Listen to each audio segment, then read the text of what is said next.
बिहार को खाली नहीं, प्रगति के लिए बिहार को खाली नहीं, प्रगति के लिए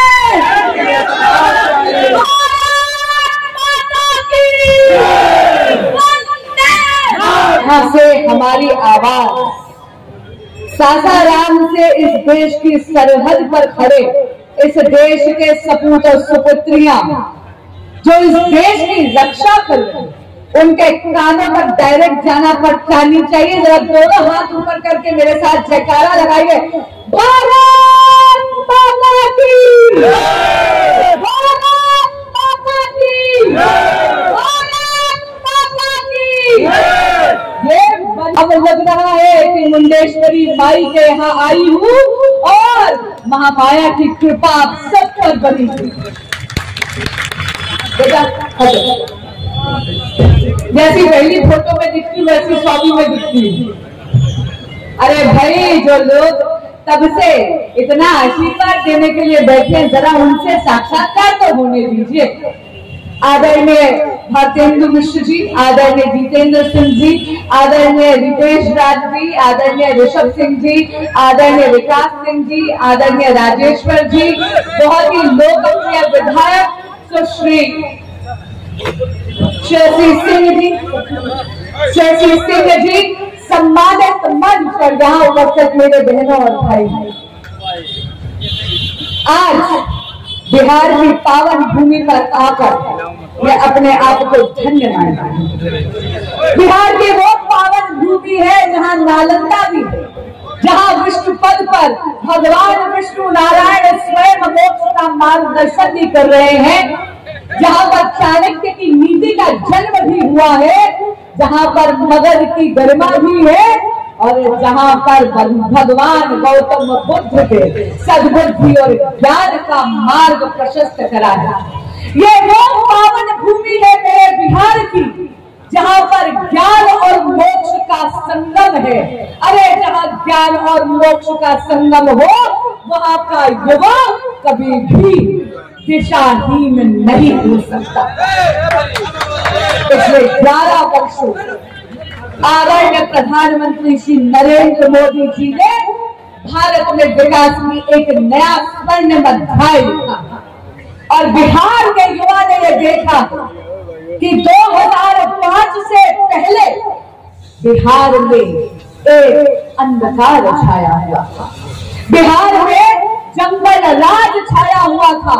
कि मैं नहीं कह रही, ये पटना हाई कोर्ट के न्यायमूर्तियों की लेखन में उनकी जुडिशियल ऑब्जर्वेशन है, जहां पर उन्होंने आरजेडी के राज में बिहार को जंगल राज का तगमा दिया। लेकिन 2005 में जब बिहार के देवतुल्य मतदाता ने यहाँ पर एनडीए का सूर्योदय करा, तो क्या मिला? जहाँ जंगल राज में अपहरण, अपराध, महिला सुरक्षा ये मुद्दे नहीं, ये हकीकतें बनकर रह गई थी, वहीं पर एनडीए के सरकार आते ही महिलाओं के लिए सबसे पहले तो पुलिस ने 35% आरक्षण बिहार ने दिया और ये सुनिश्चित करा कि मेरी मातृशक्ति आज पुलिस ने, बिहार पुलिस ने 27,000 की संख्या में पहुंच गई। यानी बिहार की बहु बेटियां सर उठाकर घर से निकल सके। यही नहीं, एनडीए की सरकार ने केंद्र में आदरणीय प्रधानमंत्री श्री नरेंद्र मोदी जी और बिहार में माननीय मुख्यमंत्री नीतीश जी ने सुनिश्चित करा कि जब से डबल इंजन की सरकार का जलवा देखने के लिए मिल रहा है, तब से काउंटर इंसर्जेंसी और एंटी टेररिज्म का स्कूल यहाँ पर स्थापित हुआ है और बिहार को लगभग नक्सलवाद से मुक्त करा गया। पीएम आवास योजना में पूरे भारत में 4 करोड़ से ज्यादा लोगों को पक्की छत का स्वप्न साकार हुआ है। वहीं बिहार में 38 लाख लोगों को डबल इंजन की एनडीए सरकार ने पक्का घर प्रोवाइड करा। कनेक्टिविटी की बात करें तो भाई, जब मैं यहाँ उतरी तो पटना का एयरपोर्ट देख के मैं तो अचंभित लगी। ऐसा लग रहा था कि किसी विकसित देश में आप आ गए हैं। ये तो स्वाभाविक सी बात है। आदरणीय प्रधानमंत्री श्री नरेंद्र मोदी जी ने जो विकसित भारत का संकल्प रखा है, उस संकल्प को सिद्धि तक मेरे भारत का, मेरे बिहार का युवा उसे निश्चित ही सिद्ध करेगा। जब सड़कों की बात करती हूँ तो औटा से सिमरिया तक का जो ब्रिज है 18,000 करोड़ की लागत से बना है। गंगा जी का जो ब्रिज बना है 6 लेन का ब्रिज बना है। उत्तर बिहार और दक्षिण बिहार की आर्थिक गाथा का एक नई धारा प्रवाहित होती है। पटना से गोपीगया तक 6,000 करोड़ की लागत से 9 बाईपास की एक रोड बनाई है। 4 नए एक्सप्रेस वे एनडीए की सरकार सुनिश्चित कर रही है। पटना, पूर्णिया, रसोल, हल्दिया, गोरखपुर, सिलीगुड़ी और आवास दरभंगा तक। यही नहीं, एनडीए की सरकार ने 10 लाख सरकारी नौकरियों का प्रावधान करा था मेरे देश के, बिहार के युवा के लिए। अरे 10 लाख का वादा करा था, लेकिन आज 11 लाख सरकारी नौकरियां बिहार के युवा को एनडीए की सरकार ने दिया। स्टार्टअप की अगर बात करें तो स्टार्टअप ने तो सुनिश्चित कर दिया है कि मेरे देश का युवा जॉब सीकर से जॉब क्रिएटर है। यानी अब अवसर का अभाव मेरे बिहार के युवा को ग्रसित नहीं करता। पूरे देश में अगर आप देखें तो 1.5 लाख स्टार्टअप हैं। वैश्विक पटल पर भारत 3rd लार्जेस्ट इकोसिस्टम है और बिहार में 1,522 से ज्यादा स्टार्टअप यहाँ पर पंजीकृत है, जिसमें से 225 मेरे बिहार की मातृशक्ति के। ऊर्जा में बिहार को आत्मनिर्भर करने के लिए 6,880 करोड़ की लागत से बक्सर में थर्मल प्लांट बना गया। अगर हम स्वास्थ्य की बात करें तो 4 करोड़ से ज्यादा आयुष्मान भारत के यहाँ पर लाभार्थी।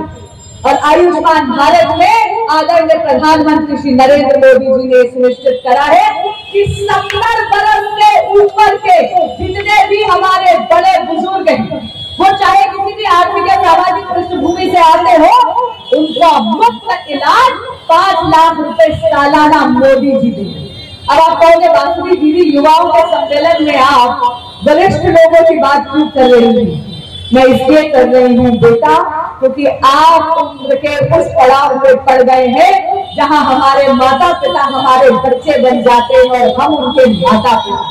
जब एक बच्चा नौकरी लेने जाता है, उसको पता है कि मोदी जी उसके माँ बाप का ख्याल रख रहे हैं, 5 लाख रुपए का मुफ्त इलाज सालाना उसको दे रहे हैं, तो थोड़ी राहत उस युवक की जेब पर भी पड़ी।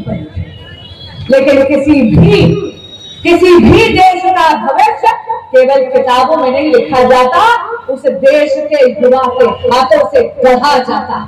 और मैं जानती हूँ कि मेरे देश का भविष्य बहुत सुरक्षित है, क्योंकि आज यहाँ जो लोगों को मैं देख रही हूँ, आप केवल मेरे देश का भविष्य ही नहीं, आप मेरे देश का भावी नेतृत्व हो।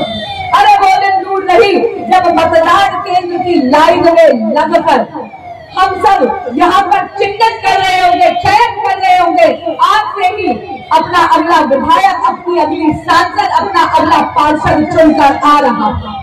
ऐसे में आपकी जिम्मेदारी और ज्यादा बढ़ जाती है। क्यों? क्योंकि आज विपक्ष मुद्दे के विहीन, संस्कार विहीन है। आज के दिन जरा एम्बुलेंस को रास्ता दीजिए, जरा गाड़ियों का खिलाइए और हाँ एम्बुलेंस को रास्ता दीजिए।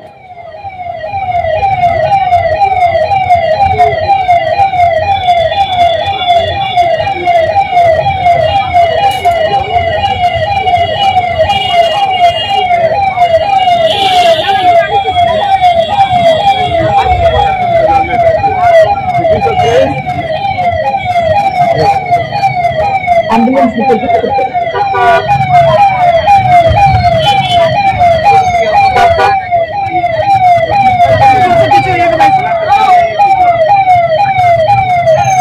बाइक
मेरे बिहार के युवा की तो ताकत ये है कि जब कांग्रेस ने इस देश में लोकतंत्र की हत्या करने का प्रयास करा था, श्रीमती इंदिरा गांधी जी के राजनीतिक स्वार्थ को साधने के लिए इस देश में आपातकाल लगाया था, तो जेपी नारायणन के एक आह्वान पर ये बिहार का युवा था जिसने खड़े होकर इस देश के लोकतंत्र की रक्षा की।